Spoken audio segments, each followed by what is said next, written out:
welcome to Mugi TV. I'm Jeff Kimayo. Good evening, my name is Cheryl Mageni. Welcome to the Full Spectrum. You can follow us on our Facebook and YouTube channel. That is Mugi TV Kenya. And today on the Full Spectrum, we have a great topic that we are going to share some kind of insights that will make you understand the issues of leadership governance when it comes to our country, Kenya. And on the Full Spectrum, the topic is the Rolling Stone and the phases of political governance in Kenya. And on the Full Spectrum, we make sure that your language is heard and your opinion is counting every time. So if you have suggestion, if you have any comment, if you have any complaint, or even in a way we can adjust in our programs, kindly reach us through our social media platform. That is Mugi TV Kenya, Mugi TV Kenya, Facebook and YouTube. Thank you for staying tuned to Mugi TV programs, and sit, relax, and feel at home for the broadcast and bulletins that we are bringing into you, and the shows that we bring you, the shows that will inform you, shows that will make you enlightened in politics. So let me welcome you to the show too. Thank you. Yeah. Thank you. You can also welcome me. Yes, you're welcome. You're very much welcome. Thank you. Full So Spectrum. sometimes we are the people who propel or even make a country move, make a process move, make a step in our country governance or in economic growth and development. Yes.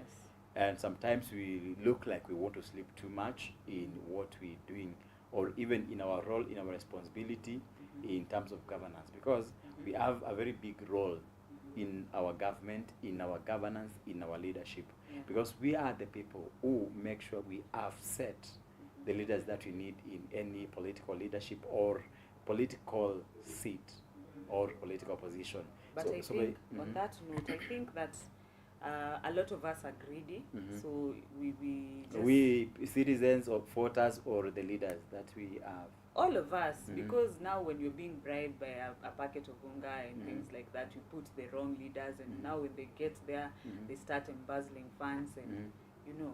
Yeah. We now actually what makes us feel like we may not be. We people may not understand or even may not paint ourselves being corruptible or wanting to be bribed easily.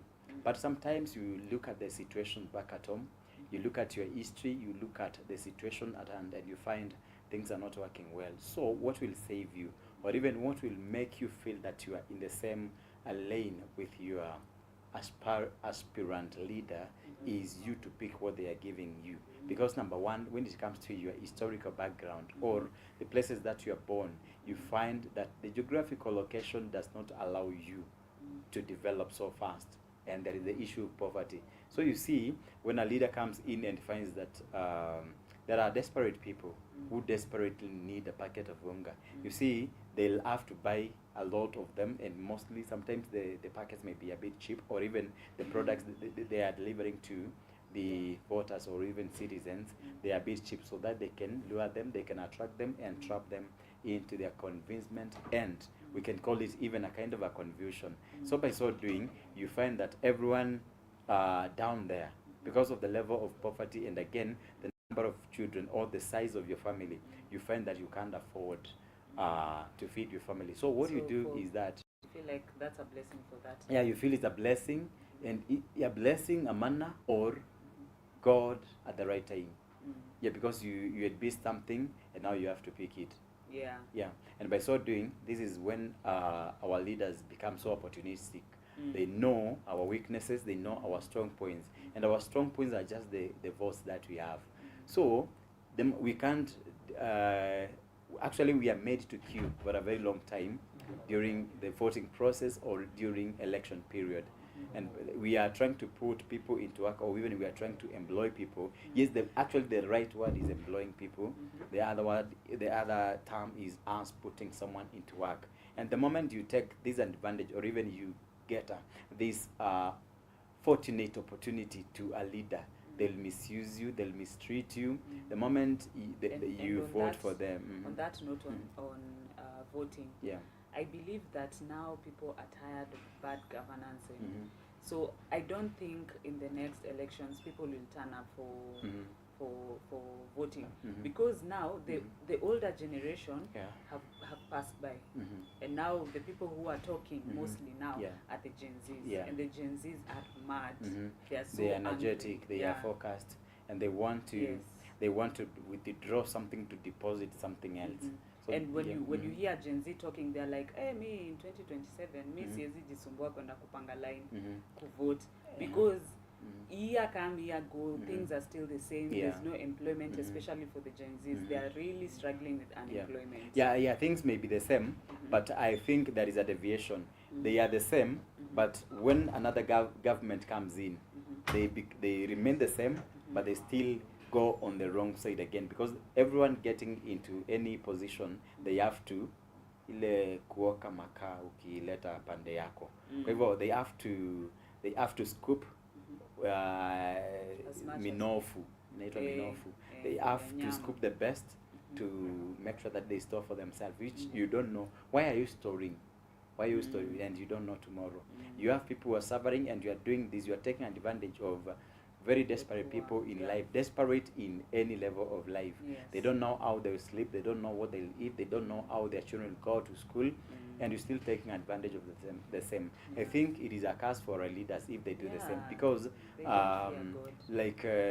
you're not supposed to embezzle finances or any property that is made for a citizen, and that is not for you. And you actually are too high, showing people that you've made it in life, and you take advantage of other people's property, and property in terms of the taxes that we give out as Kenyans. Because you being a Kenyan, you have to develop your country economically through the taxes that you're giving out. So if there is nothing I'm doing, and the moment you paralyze, our leaders paralyze our economy by embezzling, this is to mean there is no circulation of finances or of money. So Like if there this is year, this year a lot of business people have really suffered in their businesses. In the morning, as I was coming to work, there's this businessman who was telling me that exactly what you're saying, the circulation of money is not like the way it used to be, because now if I'm paid, I go make my hair, make my nails, and then my neck tech goes buy mboga, nini, sasa that money in a circulate, but now it is not doing so. So when the government pools, or the state pools, release finances, and actually the finances are released through the different they are not projects, but they are called different bodies, like roads, like Kenya. When their money is released, or even when money is released to county governments, you see the moment it is coming from the umbrella, that is the government. So they have to release money specifically and in accordance to the need and actually budgetary allocation of any ward or any county government. So the moment they release that money, you find that there are projects that are set within that money set within a certain jurisdiction or even area of specification in terms of projects. So the moment that money is released, for example, you take a road maybe from the interiors of Machakos, you take a road that is like 10 kilometers. The moment the money is well appropriated, you see, there is the contractor, there are drivers, there is people who have to supply water, there are people who have to supply maram, people have to supply sand, others have to supply cement. A lot of things take place, and we have our very young people, they have to benefit because of the casual work that is needed there. So you see, the moment the money is released, you find there is a lot of circulation, and I give my money here and someone receives. So you find there is a lot of circulation, and by so doing, an economy is developing. So by so doing, actually, that is when it comes to us, or even we have to argue and we have to urge our voters to make sure that when it comes to 2027, make sure that you're not forced by anyone to vote. You're not supposed to vote. Yes, you may lack something to eat tonight, but with the moment you pick that packet of unga, these people will trust you and they will pocket you. Next time they still do the same. There is no state developing that is taking place. Your ward is not developing, your village is not developing. And this starts from the chiefs that we have. Actually, what our chiefs should do is that they have to mobilize people to make sure that every mobilization made is to make sure that we have a voting mass, or we have a bigger number of people voting. And the point of taxation, do you think that Kenyans are being heavily taxed and there are no fruits of the taxation? Now, during yes, I was not there during Kenyatta's time. During Moi's time, I was around, but very young. But now, if I do a certain comparison, I want to skip Kibaki's time and Uhuru's time. If I pick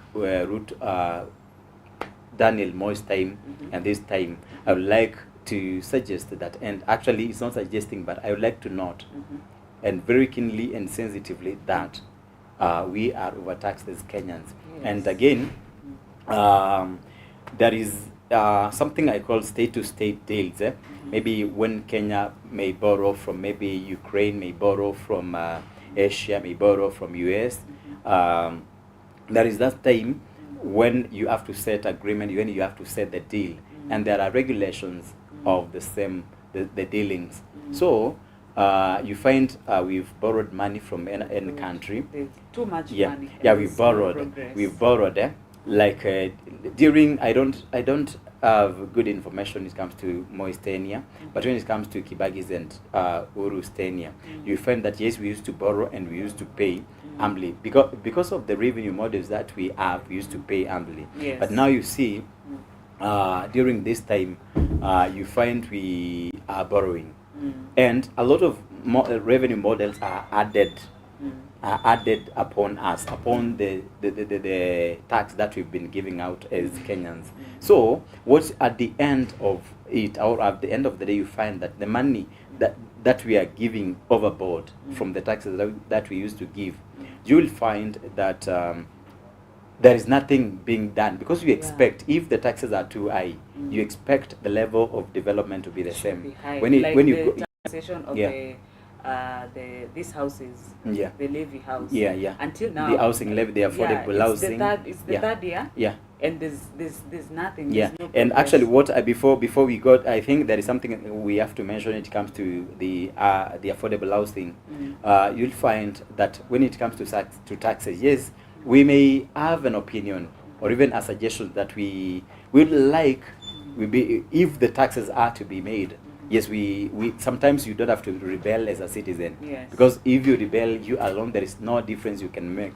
But if we absorb and we say, or even the decisions are made, and we are told after you give out you taxes, this was the total. Even we need to have accounts, we need to have reports like every week, because we have higher levels of technology. It has to be reported like every week. That this week, from roads, from these markets, from business licenses, this is what we are able to accumulate. And once we accumulated, after doing a lot of budgeting, that is very critical, we saw that the balance that we have is like 10 billion shillings. So what we are supposed to do is we make sure that we allocate or even allocate finances for a certain project, and we are very sure if the money is allocated for a certain project, it will take place. Like a road, it will take place, because this is our money. But now you see, we are overburdened by a lot of taxes, but we as Kenyans or Kenyans don't see where the extra taxes are going. Because remember, we used the government people have not been paid like in the past 5 months. You're wondering, where is this money where does that money go? There's no circulation of money. So you see, then when like Uhuru borrowed money, it's not that Uhuru did not have issues with during his tenure and his government, but he had. But when it came to our honorable president right now, you see a lot of taxes are being introduced to Komoni Mwananchi. But during Uhuru's time, yes, Kenya borrowed a lot of money from different debtors, but from different we borrowed from different countries. But now we saw us paying back some bits of the money bit of the money, the principal amounts and the interest that accrued from the money that we borrowed. So by so doing, and we could see where that money was going, because the roads have been even if we can't account for every coin, we used to see there's something that is taking place. So today there are those taxes in the name that we have to pay off once, and state to state government or even deals are governed by a lot of regulations, a lot of rules, a lot of signing. So there is no way I'll breach an agreement that is worth 50 years. I'll force it up to like 1 year. It can never happen. Possible. So what we promised as Kenyans is that we have to, we were told that now during this time of leadership and governance, we have to pay once, a pap. It's a sudden payment, of which it does not happen. So if it happens in such a manner, you find that an economy paralyzes, because this is to mean that you had a business that is worth 2 million. You had a debt, maybe from a bank or from people, that is worth 1.5 million shillings. You had agreed there is a spread of time that is like you have to pay the 2 million within plus the interest. Maybe for like 3 years. But now we don't know how much interest that is charge. We don't know. So for example, when you have a business of maybe like the 2 million, you say that maybe within 3 years you pay like 2.6 million. Now you decide what I'll do is that, and remember, the moment you took the money from the bank, remember you did not work the money, you not make the money work for you. So that actually what you're supposed to do is make sure there are some deductions that take place, that happen when you are borrowing, or even when you are exempt or even allowed for any loan. Now after the deductions, there is the principal amount. After the principal amount, there is the deductions. So the balance that remains, that is the money that you're supposed to make sure that it works for you and it pays, it serves your daily needs and purposes, and then you have the same amount of money that remains. It has to pay the loan. So you find, now suppose I decide to pay off the money now, within or before the end of the repayment period. This is to mean the money has not benefited me in any way. And then now paying it back will be a problem. It will be a problem. You feel like this money actually it's not even paying back, but you see, I had 2 million and you have to pay 2.6.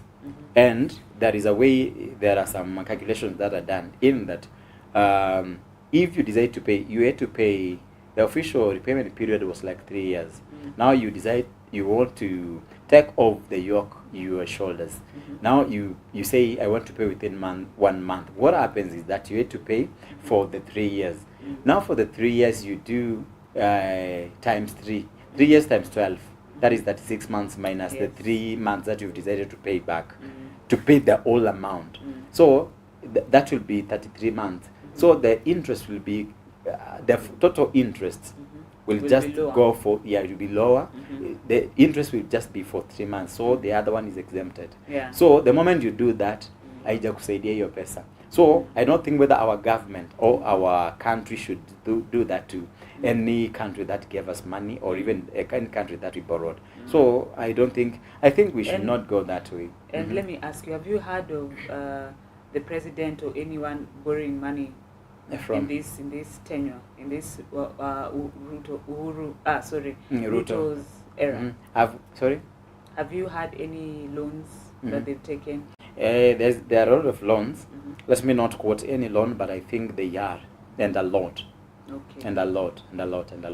There is this issue, we're not very sure of the issue, but the issue, it was going to, I don't know which country, it is agreed, or even it is said that he used like 200 million to travel to a certain place. But leaving that off, what our country should do so that we make sure that we are stable, to make sure that we have a strength that will propel us, make our country smarter, because when it comes to our country's GDP, it is too high compared to any other country that is surrounding us.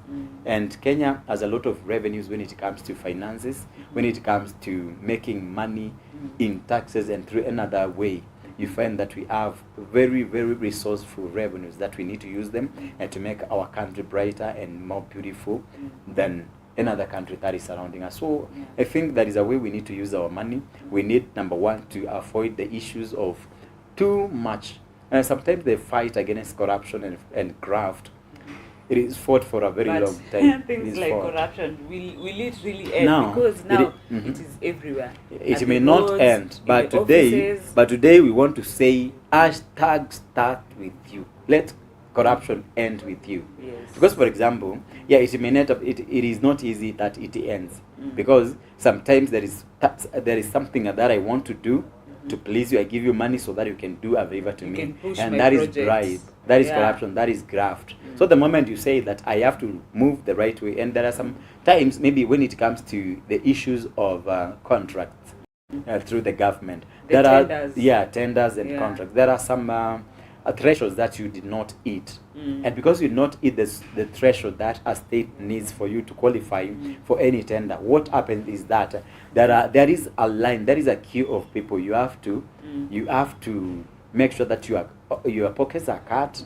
and you release something to someone so that you feel does not qualify you for a tender, you qualify through the finance that you get. Remember, now if you're bribing for you to get that money, you give money in every offices. What will you come out with at the end of the day? Now the moment because you see, it's like it's also eating into the profit that you're going to make. It has to eat. But now you have to be so calculative. If a project is costing like 50 million, you know very well, if I give out 5 million, the total cost of a project, it will be like 50 million.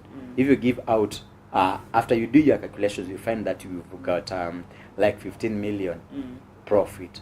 So, and you see, a tender is not paid immediately after you finish the kind of project that you were given. So you have to wait, and the waiting period, you have to do your calculations. There is a percentage that you have to fix into your calculations, into the amount that you charge for any project that you are tendered by the government. So by so doing, you find if maybe you have to you calculate very sensitively, and you find that my profit is like 15 million, and it being 15 million, if I give like 3 million to secure a chance because my papers did not qualify me, or my actually sometimes it's a projection that this project will cost this amount of money. You find you give it like 3 or to 5 million, it will be very definite that you have 10 million. So if you are so easy, you'll have to give the 5 or 3 million to make sure that you secure that opportunity. But it's okay. There are people, but let corruption end with you. If you say no to corruption, it will never take place, because corruption paralyzes a country's economy. And if we reject all this, and if we rebel, because I don't think if anyone will force you to give or receive a bribe.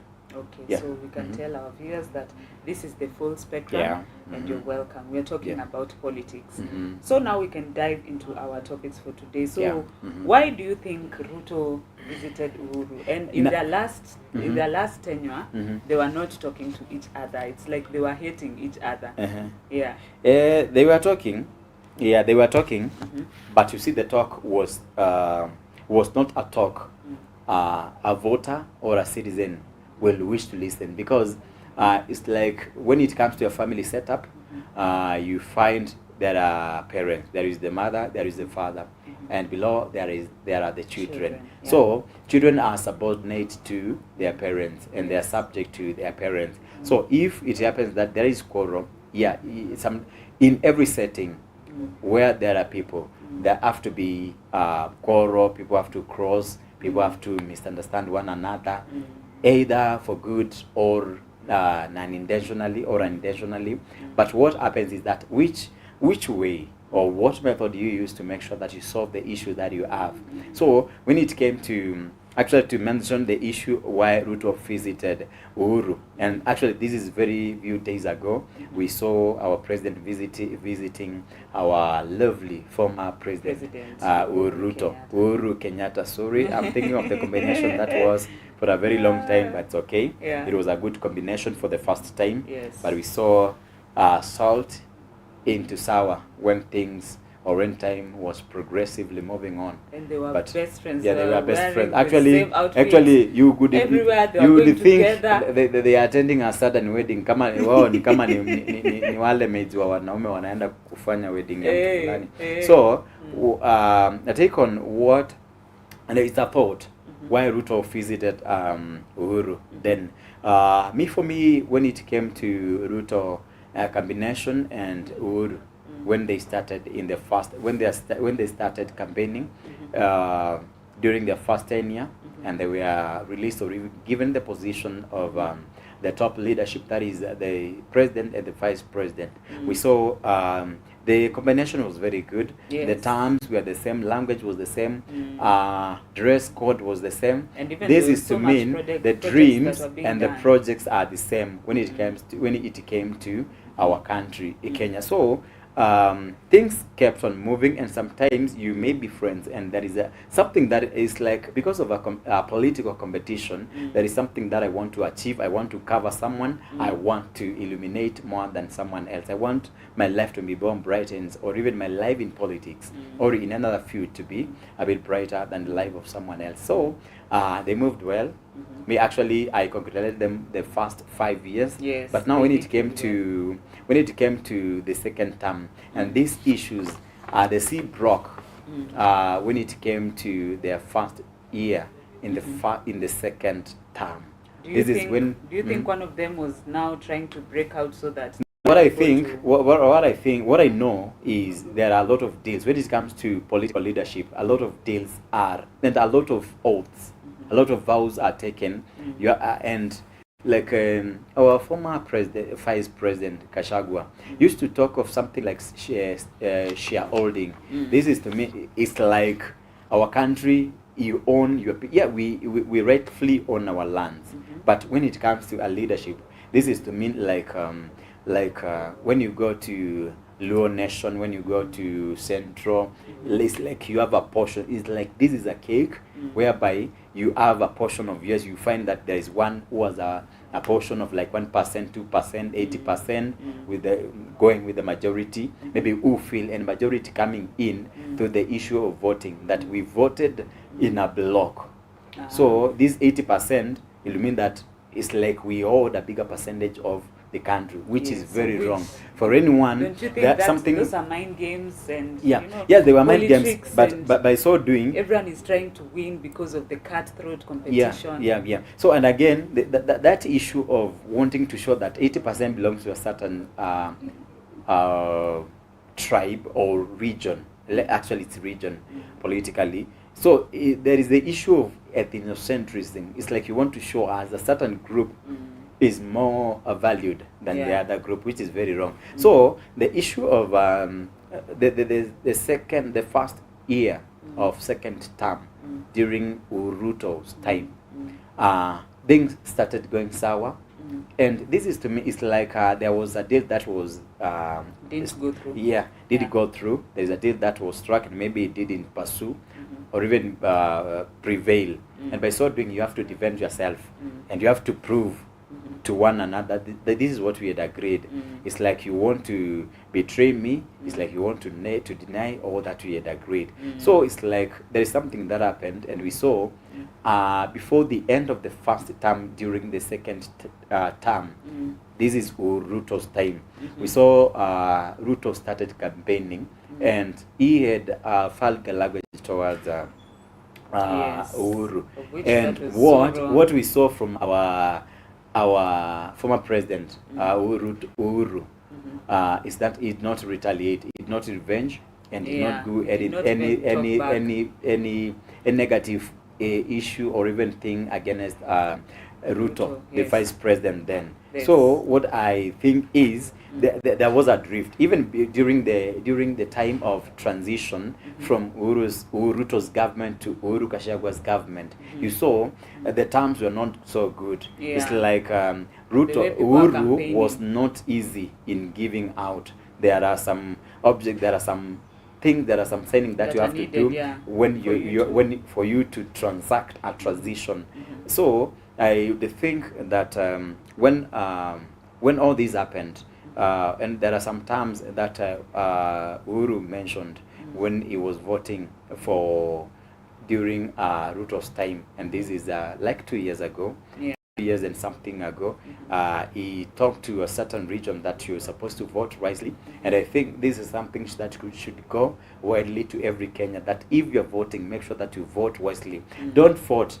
Don't be convinced to. Yeah, campaigns are still there, and people will campaign. People will support their people. But please, even if you are convinced to, or even persuaded by someone to vote for someone, make sure that you sit down, think to critically, and make sure that if there is any selection and election that you have to do it wisely, because this will affect you maybe for 5 or 10 years in your life. So that happened. We saw the transition was not smooth as we would wish. And as I said, we as voters, we as citizens of Kenya, we saw actually our eyes are pegged on any leader that is above us. So our eyes were sensitively and strongly pegged on Uhuru Ruto then.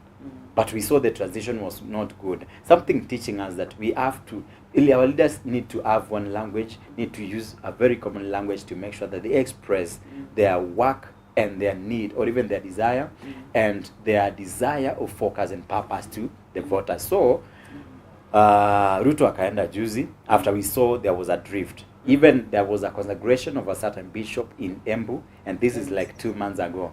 We saw the terms, our vice president, Vice President Geoffrey Gachagua was there. But you see, he was not valued in the meeting. And Ruto was there, and Uhuru was there.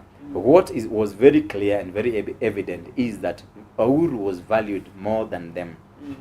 And I think it is sparked some conversations. It's like people would want Uhuru to get back, or someone to stop from governing or even leading a country. But that aside, that is for the leaders that we have above, and maybe for IEBC, that is their role, not our role. So Ruto went after, maybe sometimes when it comes to politics, I think you mentioned the issue of mind games. Sometimes you may see these people are not in good terms on air when they meet, but behind the scenes you'll find friends. It's like these people take tea together every time. So we are not sure, but we've not. There was a valley, there was a drift between Ruto and Uhuru. That was very evident. But now we don't know after the silence, because sometimes a political leader, after an issue or after they are off political seat, you find there is a certain kind of a silence, which maybe they've gone to cook or even to prepare what they bring, or what they'll they will serve you during all over the next electioneering period. So we don't know what happened. For me, what I think is that maybe this thing imekuwa ngumu kwake. Like sasa naona hapa kimeumana, I have to go back and you know, because there before you start something, there are people who are usually ahead of you. So you should walk in their steps. They should be your mentors to help you in in your process of transitioning, and even in your process of that project that you're doing, or in the position that you are in. Because we don't always know everything. We are perpetual students. So we should actually make friends with people who've gone before us, so that they are able to guide us. So I'm just thinking maybe that is what that happened. Because sasa naona with the memes and what I'm sure you've seen them on the social media. I've seen them. Anaona huko now imekuwa moto. So me my opinion was there was a drift which was very evident. From there was a silence, and Uhuru was given a state job that is concerning security of, I think, East African or something. So after he was given that position, there was a certain silence, and someone could think there is something cooking. Even see him, we didn't even hear from him. So we thought maybe, and even thinking up to date, there is something that is cooking within themselves. So me, what I would think is that because the terms and their language was not good at the end of it all, and after the silence, Ruto, now this is the second year and some months when Ruto was inaugurated and said to that top leadership position, and for me, or even for anyone, because sometimes you do surveys and you do some researches. Well, if we do some polls, and we have to remove someone and add someone on the leadership, on the presidential seat, I think 95% will vote no for our current president. Yes. Yeah, and true. If that is to show, evident in the social it is quite evident, and evident from everyone, because everyone is crying. Yeah. Everyone is crying for the situation that we have in Kenya, when it economically, and even the issues of abduction. Actually, we've not settled as a country for the 2 and something years. So I thought, because nothing worked, and you remember, it's like some issues were forced, and we started on a very high note negatively. This 10 year, this rural 10 year started with a negative note from the opposition leader, Honorable Raila Odinga, staging demonstrations like 2 days. It started by 1 day, and demonstrations, and then now 2 days every week, 2 days. It was on Tuesday and Thursday, staging demonstration, and the demonstrations are not easy. They are not something expensive in terms of finances, losses, and again a lot of losses, losses of lives and losses of property. So now that is the tone that our President Ruto picked the government with. And there is the issue of finding our government covers without any amount of money, which we don't know. We are not there. But you see those 2 terms. Then from there we came to another issues in between. There is the finance bill. There is the KMPDU protesting teachers. We have the JSS teachers. We had the lecturers striking, even up to some few weeks ago. Yeah, a lot of private not private but public universities have been on strike for a very long time. So sometimes you may see, I had ile inaitwa kujipiga kifua. I had thumped up myself and said that I'm able to carry out this activity that is ahead of me. But you move. After the road becomes rocky and tough and meandering, you find, okay, waenga wafufuke. So get advice. So me I think ameona kitumbua kimeingia mchanga kufikia hapo, na kamua atafute mwenga, na mwenga ni mtu alikuwa kwa hiyo kiti, akakalia na akajua yaliyomo na yanayofanyika kwa uongozi katika kitengo cha uraisi. And on that note, the one you're saying that there's no progress, there's no nothing. I think the Gen Zs mainly demonstrated because they wanted accountability. Yeah. Because now you're just thinking, why is all these things happening? And we cannot see where these funds are going. We cannot see what these people are doing. So, what do you think about that? Now, I'll pick this issue of Gen Zs from a very far point. And I think in Raila's demonstration that took place some times ago, in the first month of Ruto's tenure, I think no one who is aged 60 was involved in the demonstrations. Who were actively involved in the demonstration were the Gen Z, the very young people, and maybe we say from 45 years to 20, actually 18 years, because some even 16. You see, sometimes because of your background, you may not go to primary school to high school, you transition, all that. You may reach up to class 8 and you find things are not working, so you have to drop out, or even you have to finish your school at class 8. Then from there, we unaingia kufanya vibarua. So what will happen if an economic state in a country is not working very well? What happens is that if things are not working well and we are called out to picket, we are called out to demonstrate, we are called out for any protest, we have to move out because things are not working very well. So what happens during this time, before we came to the issue of Gen Zs, even during Raila's time, is Gen Zs, the very young people who were actively participating in the same. Now, hawa tunaambiwa urusheni mawe, fanyeni hivi. A lot of young people were killed. Gen Zs Gen Z protest. The Gen Z protest were peaceful. They were peaceful, but you see, during Raila's time, we had demonstrations. Who were involved were the young people. Why? Because things are not working very well.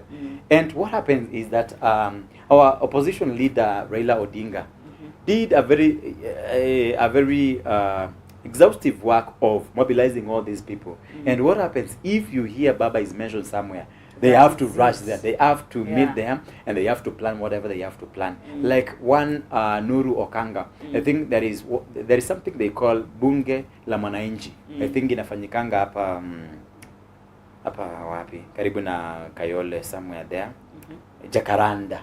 I think there's something has been taking place there. Yes. So this is to mean there are the diehards supporters of a leader, and Raila aired a lot.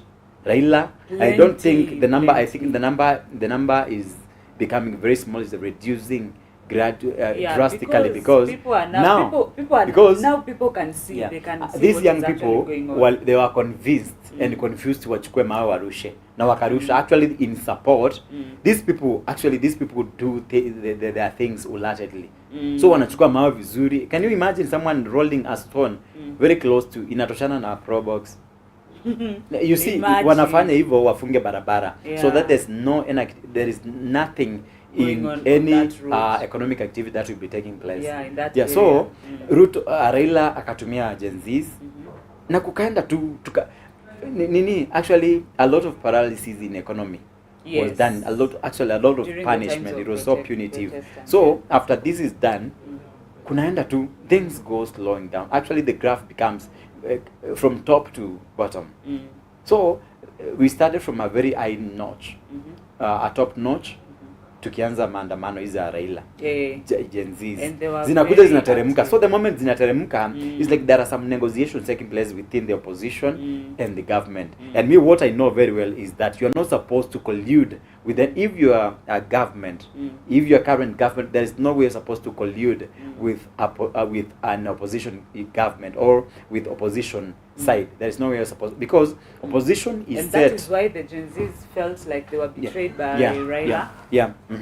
So what I think is, if an opposition works, or even a government decides to work with an opposition, opposition is always oversight. They want to look out into what you are doing. They investigate. They know a certain amount of money was given out to a certain project. Things have not been happening. We are promised good infrastructure. Nothing is happening. We are good taxation. We are promised a lot of things. You see, if you decide to work with an opposition government, just tell us you are not ready to work for a country, because there's no way you can do that. You can't collude. If you collude, this is to mean you just go one direction, and it does not mean that if you are many and if you are bright, education wise, this is to mean if you now get into the government and now you come and you want to do things differently from what they are used to.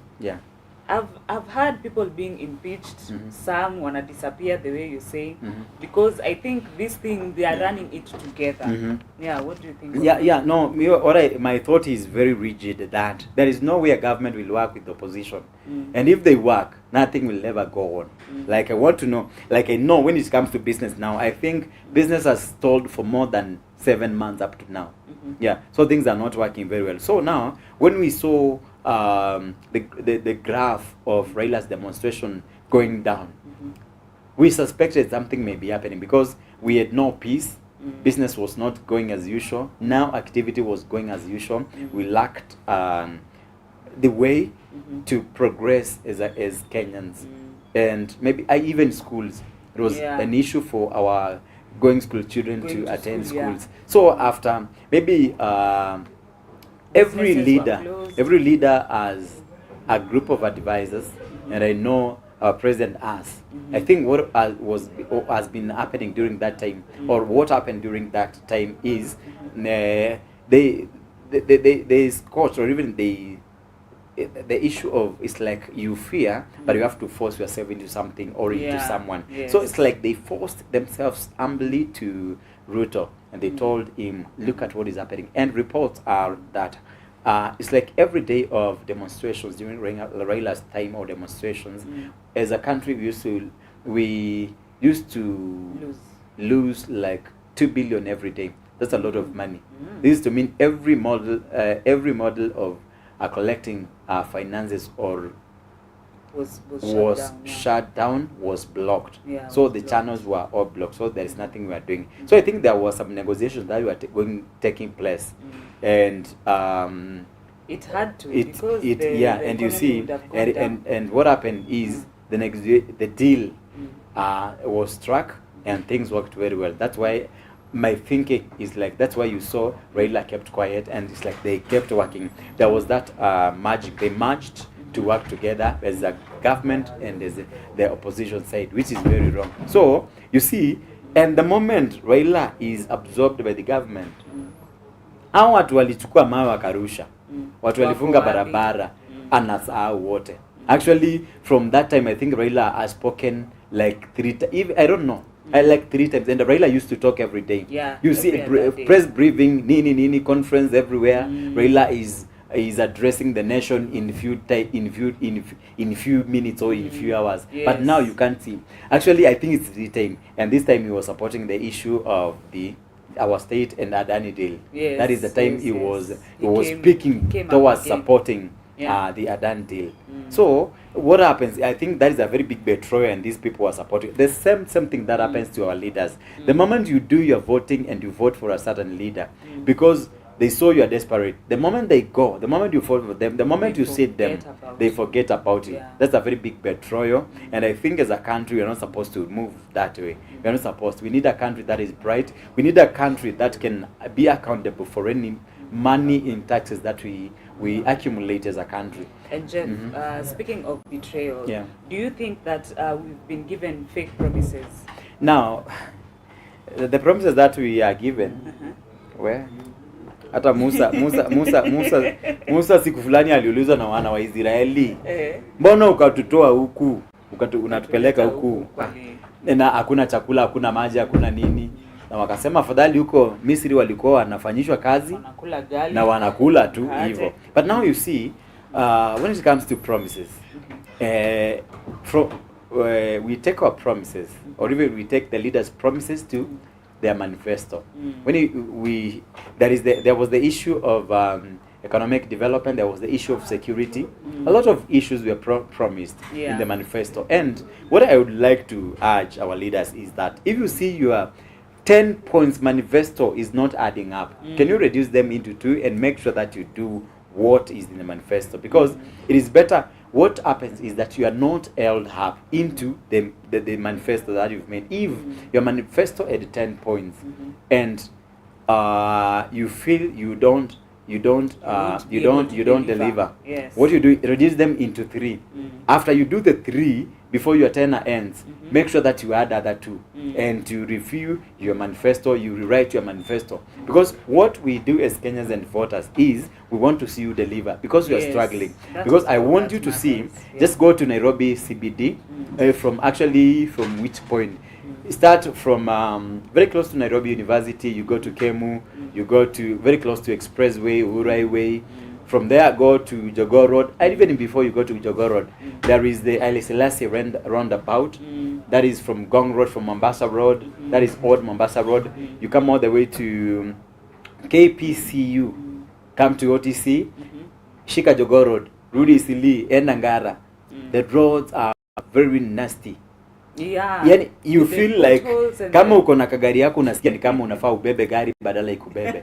So those are some of the things that we are promised when it comes to issues of security and abductions. We are promised heightened security when it comes to us being wananchi.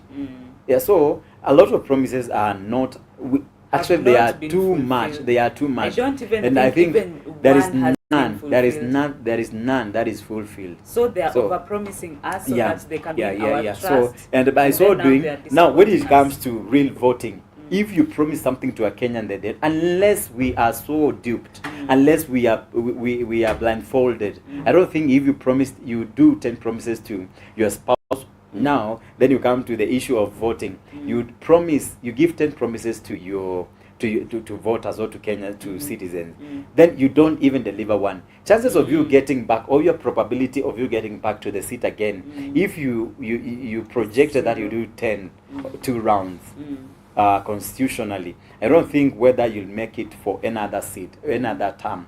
Because now unless you do your means, unless you meander, unless you navigate so hardly, I don't think whether anyone will do the same. So I think our leaders, I think what we're supposed to do is promise one thing, do it after you deliver, after you fulfill your promise, make sure, promise another, and move on promising. If, for example, it comes to the issue of promising, and a promise falls back before, very close to you, to the end of your tenure, I think we shall see and say you had promised 1, 2, 3 things and you achieved. What is remaining is just a quarter of the thing that you promised, or the projects, or the service that you promised to deliver within your last year, in your last times in your leadership. Yes. So, tumechoka. Tumechoka but punda amechoka. Sijui sasa ataanguka wapi. Yeah. Huyu punda sijui ataanguka wapi sasa. Juu amebeshwa mitungi iko na maji na anatembezwa kwa changarawe. So it's so hectic for someone to work on that. So now we've seen actually this is crowning the issue of Ruto's visit to Uhuru. On today's standard, the Standard today, there is a bigger headline there where Uhuru is winning big in Ruto's cabinet. And by him winning too big, or even so big, or in a bigger way, is elected. So we see he's appointed Kabogo. Kabogo. He's appointed former LCS Mudavadi. Na the moment watu waliona Mudavadi wanasema hiyo ni corona ingine inakuja. No, hatujui. Or even actually you see people connect the issue of reappointing what is his name? There's former Mutahi Kagwe. The moment they saw Mutahi Kagwe reappointment, actually it's not reappointment. He was appointed by Uhuru then, and now this is a fresh appointment to a different and a new government. So we see the moment these people see, because what if you hear Mutahi Kagwe, you think of Corona time, you think of lockdown, you think of curfew, you think of quarantine, you think of kuwekwa store kwa mapua, a lot of things, so that you're testing corona, corona. You can't travel. You can't handshake. Those so the moment people saw Mutahi Kagwe on a new government, and there is the issue of countrywide cattle vaccination that is very close to 22 million cattle countrywide. Watu wakasema chanjo ingine ndio hiyo. So I don't think whether it's a country that is actually, we don't have to opt bad for our governance, and this is something that is fed within us. Why would they prioritize in vaccinating animals and we have issues? We have people a lot of dying issues, of other diseases. Na kama wewe ni mkulima uko na ng'ombe zako, you know the routine that you normally use for your cattle. Why do you have to be forced? But that for another time we shall do that. So you see, hiyo issue ya combining or even trying to code Mutahi Kagwe with the issue of vaccination. I think something is not agreeing well with the governance that we have. So they always expect losses, negativity all through. So we've seen William Kabogo, we've seen Lee Kinyanjui, who was governor Nakuru County, and is during Uhuru's time, and is now appointed new as trade and as CS for investment, trade and industry. So that's a new docket. Let's see whether for him is a new docket. Let's see whether he'll work and to deliver. So Mutahi Kagwe is there. So now when the news, the Standard newspaper today is talking about or even addressing the issue of Uhuru winning big in Ruto's cabinet, it's very clear that Mutahi Kagwe, Kabogo and Lee Kinyanjui were in the former government. So now, and we've seen recently Ruto visiting Uhuru. Now there is a conjunction there whereby there is the visit, and there is again after Gachagua was axed. I think there was a fallout over the issue of Murema. And so what I think Ruto is doing is looking at 2027 and is seeing a fallout, is seeing that he may be losing when it comes to 2027. To so what he's doing is trying to gather grounds to make sure that he's strong when it comes to 2027. That is where you see he visited Uhuru, and that's where you see there is the appointing of someone, the team that Uhuru worked with. So that, and you see, he's actually a smart man. Yeah. He's a smart man, but can you be smart? I think the right thing is you being smart to lead people. The people who will help you get there. And suppose there are no other mechanisms that maybe are used into setting someone in the seat. It is only voting. It will be very unfortunate for our president to be in the seat when it comes to 2027. So that's why he's trying to Ngui Meraruka. So he's teaching. Teaching to make sure that the ground comes strong again, and there are no polls for him to fall or even to miss in the top leadership 2027. So I think that is what he's doing to anatafuta tu wosia now. So ni sawa tu. And again there is the issue of affordable housing. And kuna mzee fulani alikasirika sana. Akauliza hiyo sauti zitatoa wapi? Akauliza nani ana kwao? So actually when it was so heated in the issue of affordable housing, akauliza nani ana kwao? This is to mean when you come to Nairobi, you have your heritage, you have your home, you have your the home that you've come from.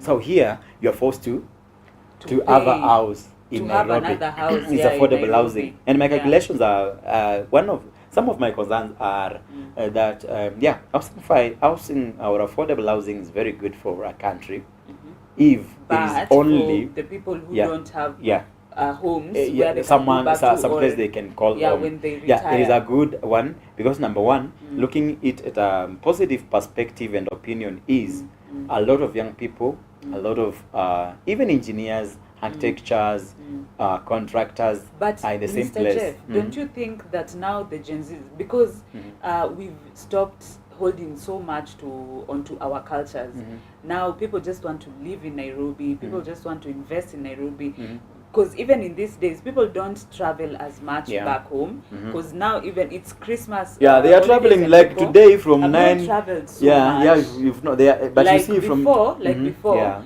And now people have really invested here in Nairobi. True. So don't you think the affordable housing would have helped some certain group of people? It could have done the same, or even or alternatively could have done a different project that will help Kenyans in a bigger way. Now my concern being we having the affordable housing projects in our country, in one way or the other, in a smaller percentage it is positive because of the people it is giving job opportunities.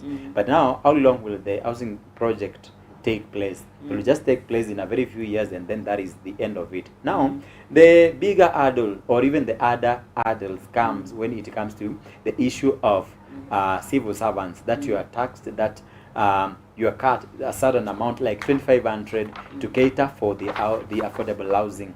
And number one, what I think it is a keynote is that if you are deducted like 2,500 shillings, what we need to expect is that we need to have transparency, we need to have accountability in that. If your 2,500 shillings is deducted from your salary, you have to be shown this is the place, this is the area that your building will be, or even that your unit will be.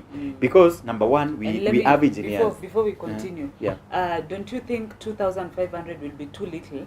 And a piece of land now is very expensive. That is where I'm going. That is where I'm going. That is where I'm going, because a unit is costing like 3.5 million, and you deducted 2,500 every month. So if you calculate, you find that you need a lot of years to pay for this. And suppose before you clear paying, another government comes in and say that, or even gives out different regulations on housing, on affordable housing. So this means that it will a loss. It will be a loss. But on the very key point is, why should we tax someone's money that you've never shown them that this is because I said there is always a plan for a building, for a house. For any construction there is a plan.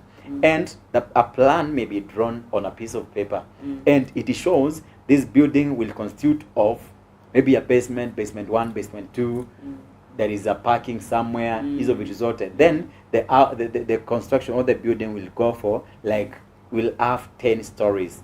So if it has 10 stories, there are the small units. I think there should be labeled that house number 1B belongs to Cheryl Mageni, house 1C, house 1F, house 1M will belong to so and so. Very clear guidelines of if you are deducted your 2,500, you know where you belong, even if the project has not started, because government projects may take a very long time. It is drawn, it is agreed, it is signed, it has to go on, but it may wait for a very long time to see that it is maturing or even it is coming into fruition. But you know very well, if I go to maybe if you go to bank where you normally bank or where you normally do your transactions, if you need a record, if you need a statement, either withdrawal statement or deposit statement or any service that you need, you will be served accordingly. But now when it comes to housing levy, your money is deducted, but you don't know. Pesa yako tu inakatwa mawinguni. You never know where your money goes. So I think our government should be transparent, they should be accountable, and they should know how to deliver. I don't think if suppose now you go and pick some or a leader and you tell them, come, let me show you a place we shall go. They can't go until you give the exact reason as to why you are going there, exact place where you are going there, and the people will find the activity that you go and do there at the moment you go there. So the same thing, we have to know where our 2,500 shillings go. If you're deducted 2,500, if you're deducted 4,500, and another amount, and more so the issue of housing or even affordable housing, we have to know where our money goes. Yes. So on that note, we're being told that our time has gone by far. So this is the Full Spectrum. You can follow us on Facebook and YouTube. That is Mugi TV Kenya. I've been your host. My name is Cheryl Mageni. And always Jeff Kimaiyo on the Full Spectrum. Tonight's topic was the Rolling Stone.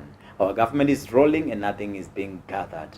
Nothing we are accumulating nothing in our government. So thank you for watching Mugi TV Kenya, Mugi TV Kenya, again, Facebook, YouTube, and the Full Spectrum remains here every time from Tuesday 7:30 to 8:45 p.m. from Tuesday to Friday. So kindly stay tuned for our subsequent bulletins. Good evening, I'm Jeff Kimaiyo.